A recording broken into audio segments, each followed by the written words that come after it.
All right, so get ready because today we're going to be diving deep into a fascinating topic. Okay. We're talking about elementals. Oh, cool. Those beings that are, tied to the elements like earth, air, fire, and water. Right. You sent over some really intriguing articles from AURA 911. Yeah. And honestly, I've got to say, I'm a little bit skeptical, Mhm. but I'm also really curious. Interesting. Because they seem to be suggesting that these elementals are more than just myths. Right. They could be actual forces that are shaping our world and even our personalities. Yeah, it's a captivating idea, isn't it? Yeah, it is. And, it's not a new one. Oh, The really? concept of elementals has been around for centuries, woven into the fabric of so many things like alchemy and mythology and spiritual traditions all over the world. So I guess the first question then is, Yeah. what are elementals according to these sources? Well, AURA 911 describes them as spiritual beings, Okay. often invisible, who govern different aspects of nature. So they're like in charge of nature in a way. In a way, you could say that. Interesting. But here's where it gets really interesting. Okay. They're proposing that these elementals don't just impact the physical world. They also impact what they call the unseen realms. The unseen realms. Yeah. What does that even mean? Okay, so think of it like this. The astral plane, the world of dreams, even the collective unconscious. These are the realms that are beyond our immediate physical perception, where elementals are thought to kind of hold sway. Okay, so like those realms that we can't see or touch, but we might feel or sense? Exactly. So you're saying these elementals could be influencing us on like a deeper level than we even realize? Yeah, and it actually makes those like creative sparks that we sometimes feel when we're out in nature a bit more intriguing, don't you think? It really does. Yeah. Okay, so to understand their potential influence, Yeah. I guess we should break down each type of elemental and like the unique characteristics that they embody. Yeah, let's start with, I think, the most grounded of them all, earth elementals. Okay, solid choice. Right. What makes them tick? Well, think stability, Okay, grounding a connection to all things material. so like the physical world. Exactly. Mm. These are the beings that are linked to, fertile soil, Mm. towering mountains, the very essence of the physical world. So are we talking about like garden gnomes that people put in their yards? Well, gnomes are a popular representation of them in folklore, Right, but the concept runs much deeper. I see. Across cultures, earth elementals are often seen as protectors of nature. Okay. And balance, AURA 911 mentions. Yeah. Gnomes, dryads, titans, and earth spirits. Wow. But what's really fascinating is the common thread. Okay. Their role in promoting growth and guarding the environment. So they're not just like cute little figures. No. They actually embody this essence of nature's resilience. Yeah. That's actually pretty powerful imagery It is, isn't it? to see them as guardians of the natural world. Mm-hmm. Okay, so if Earth is about grounding, Yeah. what's the vibe with air elementals? If Earth is about solidity, air is about freedom and expansion.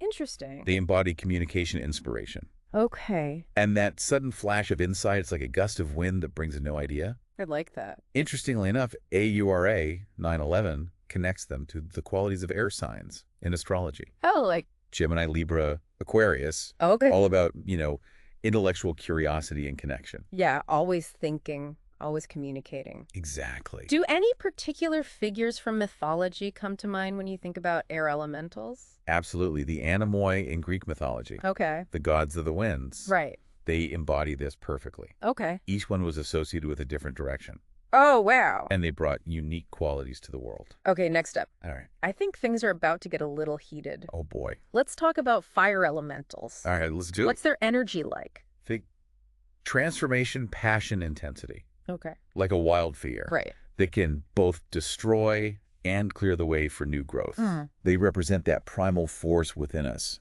that drives creation, change, even destruction. It's funny you say that because I was actually reading an article about how controlled burns yeah. can actually be really beneficial for forests. Yeah. Because it gets rid of the dead undergrowth Yeah. and it allows new life to flourish. Right.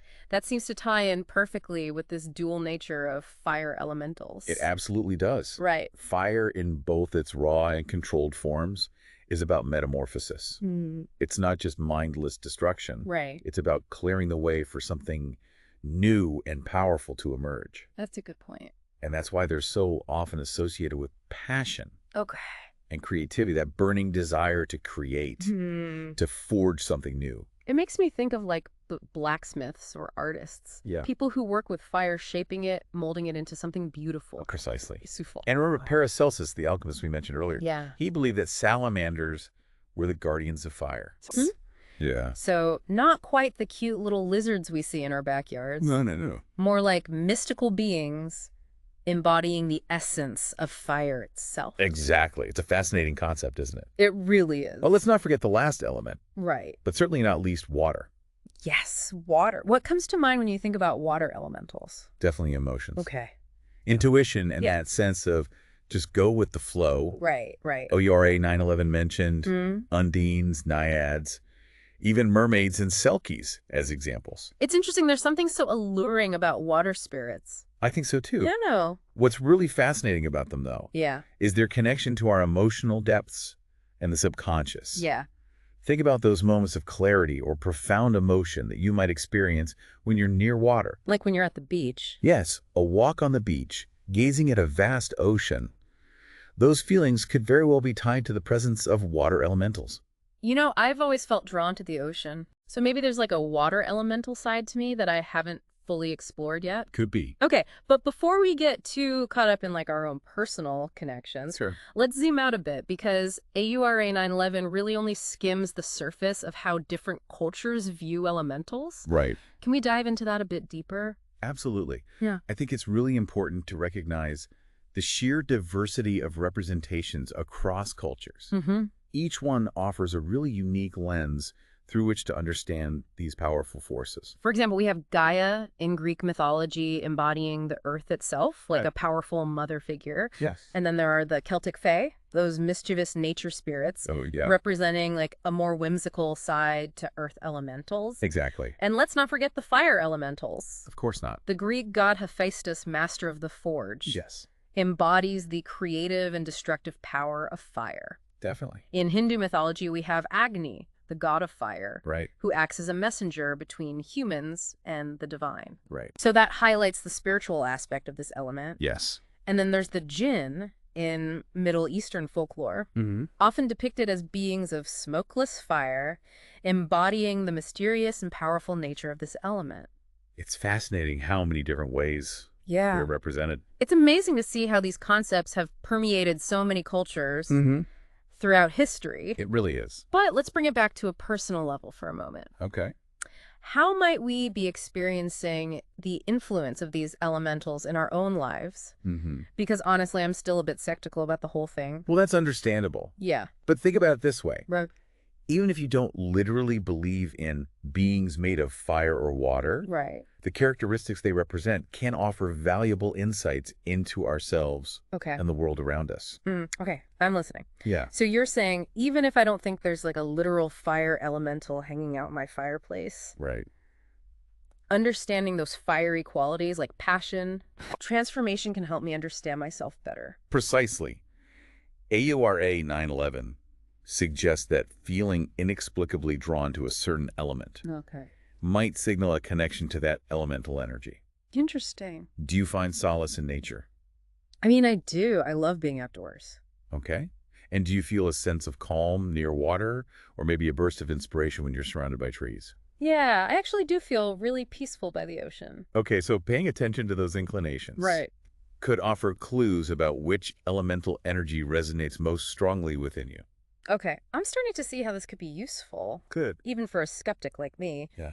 But let's say someone is interested in exploring that connection with elementals. What are some like practical ways to do that? Well, AOA 911 offers some interesting suggestions. One common practice is meditation and visualization, Okay. tailored to each element. So like if I wanted to connect with a water elemental, Right. I might meditate near a lake or visualize myself swimming in the ocean. Exactly. It's about intentionally tapping into those energies through focused imagery. I see. For fire elementals, you might visualize a bonfire, focusing on its warmth and transformative power. Or, if you're drawn to earth, imagine yourself rooted like a tree, feeling the stability of the ground beneath you. I like that. Yeah. They also emphasize spending time in nature, which is always good advice, It is. even if you're not thinking about elementals. Absolutely. Yeah. Immersing yourself in the natural world is a powerful way to connect with those elemental energies. Hmm. Whether it's a walk in the woods gardening or simply sitting by a river, nature offers a direct experience of these forces. And what about using the elements in rituals? Yes, AURA 911 mentioned that briefly, Yeah. but they caution about approaching this with respect and a clear understanding of what you're doing. Okay. It's not about manipulating the elements, Right. but working in harmony with them. So, like, I wouldn't try to control the wind or something. Right, exactly. For instance, you might incorporate water or stones or candles into a personal ritual to symbolize the elemental energies you want to invoke. It sounds like it's about finding ways to create like a symbolic connection with those elements. Precisely. And for those who feel a strong connection to water elementals, they suggest exploring emotional release techniques, Yes. given the association between water and emotions. Right. That makes sense, but what exactly does that entail? It could be anything from journaling to expressive arts to simply allowing yourself to cry. Okay. The key is to find healthy ways to release pent-up emotions and create space for emotional healing. It sounds like this whole exploration of elementals is less about believing in mystical beings and more about understanding these powerful forces that exist both within us and in the world around us. I think that's a great way to put it. It's about expanding our awareness, Mm-hmm. recognizing the interconnectedness of everything, and finding ways to live in greater harmony with the natural world. Okay, I have to admit, my skepticism is starting to melt away a bit. This is actually pretty fascinating. I'm glad to hear it. As we've been talking about like the different characteristics of each elemental, Right. I've been trying to figure out which one I resonate with most. Yeah. Is there a way to pinpoint that, or is it just like a matter of intuition? AURA 911 doesn't provide a specific test or anything, Okay, but they encourage self-reflection. so how do I do that? Ask yourself, which element do you naturally gravitate towards? Where do you feel most at peace? Which elemental qualities do you admire or wish to cultivate within yourself? So it's like a personal inventory of elemental energies? Exactly. Think about it. Do you find solace in the stillness of nature, feeling grounded and connected when you're surrounded by trees and earth? Okay. Or maybe you feel most alive and energized when you're near water, sensing a deep connection to its fluidity and emotional depth. Perhaps you thrive in environments that spark creativity and passion, feeling most inspired when you're surrounded by warmth and light. Or maybe you crave the mental stimulation of wide open spaces, feeling a sense of liberation when your thoughts and ideas can take flight. I love that imagery.